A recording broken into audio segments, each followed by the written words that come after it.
అడగోలు జమాబంది దానికి లెక్కలేం కథ అంటే ఏంటన్నట్టు ఒక హైప్ క్రియేట్ చేసుడు దీనికి ఆచుడు దీని గురువు చంద్రబాబు నాయుడు వైజాగ్లో ఎవరు వెళ్ళి ఎంఓఈలు చేసిన వాళ్ళంటే వంట మనుషులు చెప్పారు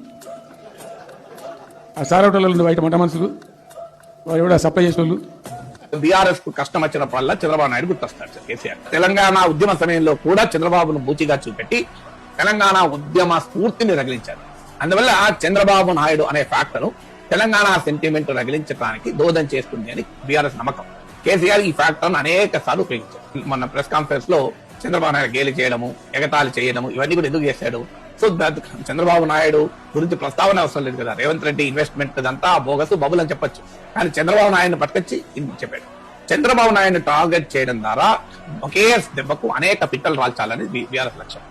రేవంత్ రెడ్డి మీకు నిజంగా కూడా చంద్రబాబు అభిమానులు తెలుగుదేశం శ్రేణులు రేవంత్ రెడ్డి అంటే ఊడిపోతున్నారు. అది ఎందుకో తెలియదు, కానీ మీకు ఆంధ్రప్రదేశ్ తెలంగాణలోనే కాదు, రేవంత్ రెడ్డికి సిగ్నిఫికెంట్ ఫాలోయింగ్ ఆంధ్రప్రదేశ్ లో తెలుగుదేశం శ్రేణులు కూడా రేవంత్ రెడ్డి అంటే చాలా అభిమానంతో పొంగిపోతున్నారు. సో అందువల్ల ఆ రేవంత్ రెడ్డి కూడా చంద్రబాబు నాయుడుకి సన్నిహితులు అనే డైమెన్షన్ పట్టుకొచ్చి రేవంత్ రెడ్డి అటాక్ చేయాలి. అంటే ఒకే చంద్రబాబు నాయుడు ముందు పెట్టడం ద్వారా 3 ప్రయోజనాలు ఉన్నాయి. బీజేపీని దెబ్బకొట్టాలి, రేవంత్ దెబ్బకొట్టాలి, తెలంగాణ సెంటిమెంట్ రండించాలి.